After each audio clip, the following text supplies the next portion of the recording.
Dulu ada penemuan mayat, ya di sini. Terus tempat nongkrongnya preman-preman. Bahkan banyak kegiatan-kegiatan kriminal yang melekat di TBM Kolong ini. Nah, kami coba rubah itu dengan menghadirkan kegiatan-kegiatan yang lebih positif. Tujuannya meniban kegiatan-kegiatan negatif tadi.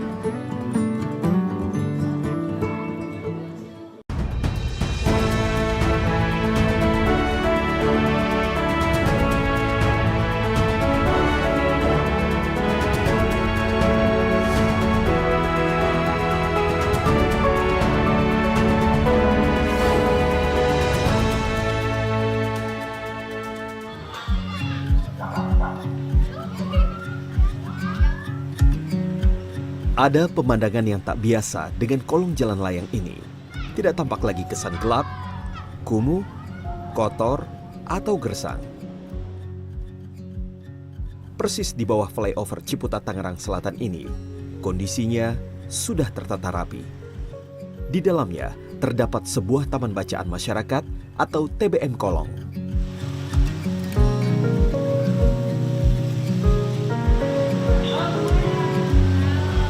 Hari Minggu, waktunya Doni mengunjungi TBM Kolong. Disinilah Doni bertemu dengan masyarakat. Musik energik mulai diperdengarkan. Alunan lagu bernuansa gembira ini membangkitkan semangat, sekaligus melatih konsentrasi anak-anak. Sebelum 2016, kolong jalan layang ini disebut Doni, area yang sama sekali tidak bersahabat. Tidak ingin kondisinya semakin buruk, Doni yang kala itu tergabung dalam komunitas mahasiswa UIN Syarif Hidayatullah kemudian tergerak menyulap bawah flyover ini menjadi taman bacaan yang edukatif. Bahwa masyarakat memberi stigma negatif terhadap tempat ini karena secara visual pun ini terlihat kumuh, Mbak. Ya, ini terlihat sangat kumuh. Di sini menjadi tempat pembuangan sampah dan banyak kegiatan-kegiatan kriminalitas. Ini yang digarisbawahi dari kegiatan-kegiatan yang ada di TBM Kolong. Di kolong flyover Ciputat sebelum adanya TBM Kolong. Dulu ada penemuan mayat, ya di sini. Terus tempat nongkrongnya preman-preman. Bahkan banyak kegiatan-kegiatan kriminal yang melekat di TBM Kolong ini. Nah, kami coba rubah itu dengan menghadirkan kegiatan-kegiatan yang lebih positif. Tujuannya meniban kegiatan-kegiatan negatif tadi. Perlahan, tapi alhamdulillah sampai sekarang kegiatan-kegiatan negatif itu pun mulai hilang.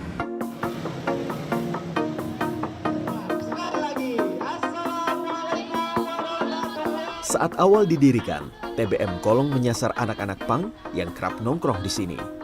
Namun dalam perkembangannya, taman baca ini menarik minat semua kalangan.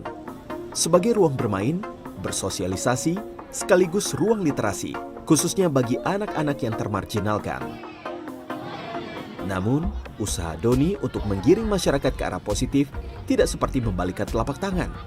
Beragam langkah dilakukan untuk mengubah lingkungan suram ini menjadi lebih benderang.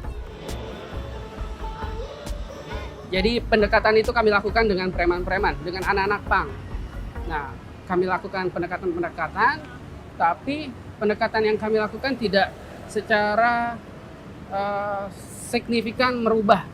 Jadi perlahan-lahan kami lakukan diskusi-diskusi dengan mereka. Bahkan Mbak, dalam diskusi yang kita buat dengan preman-preman ini, dengan anak-anak pang ini, itu minuman keras ada di tengah-tengah obrolan kita.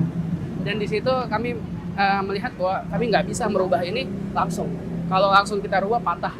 Nah, ini yang kita coba lakukan tahap bertahap sampai akhirnya mereka luluh.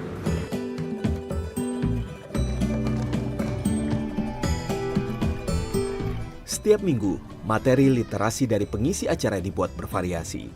Mulai dari bimbingan belajar, mendongeng, hingga melukis. Tujuannya agar anak-anak lebih kaya ilmu dan tidak bosan belajar.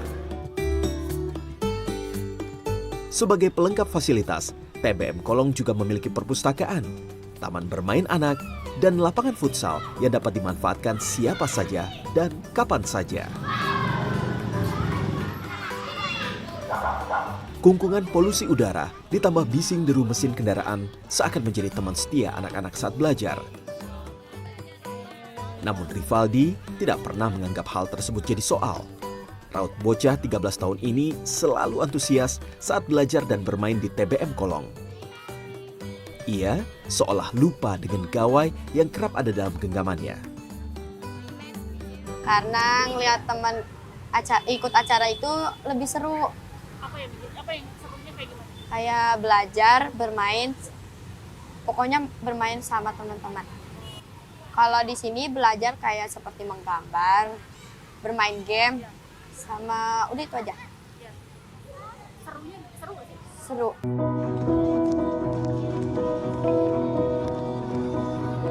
Setidaknya 70 relawan TBM Kolong bergerak, membimbing anak-anak agar terus mau belajar. Resna salah satunya. Laki-laki 21 tahun ini memiliki upaya khusus agar anak-anak selalu termotivasi dengan literasi. Kalau anak-anak di sini kalau bisa dibilang tuh bermacam-macam Kak. Mulai dari segi karakter, sifat, dan juga mungkin ya pergaulannya itu beda-beda. Nah, yang saya lihat gitu kan anak-anak di sini tuh lebih membutuhkan contoh yang baik kayak gitu. Terutama dari kita-kita nih anak muda gitu kan yang umurnya tuh ya berada di atas mereka gitu. Kalau sukanya alhamdulillah di sini tuh ya kita bisa memberikan senyuman kepada adik-adik kayak gitu pertama.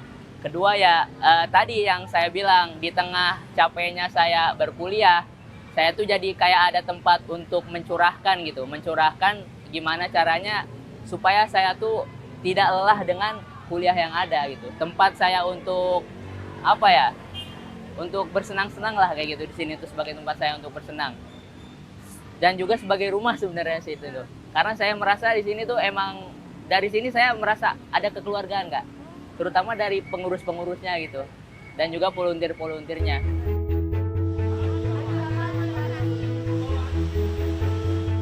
Bagi Doni, kebahagiaannya adalah berada di tengah-tengah anak-anak.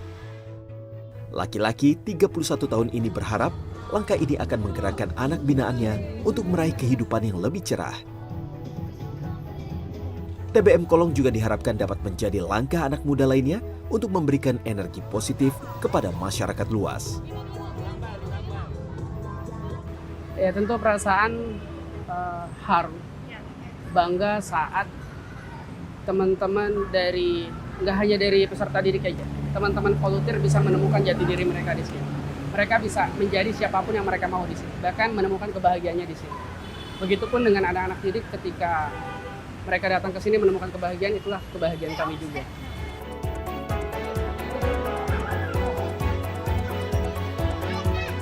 Ruang literasi bukan semata didirikan demi eksistensi, namun diciptakan untuk menanamkan budaya pendidikan sejak dini.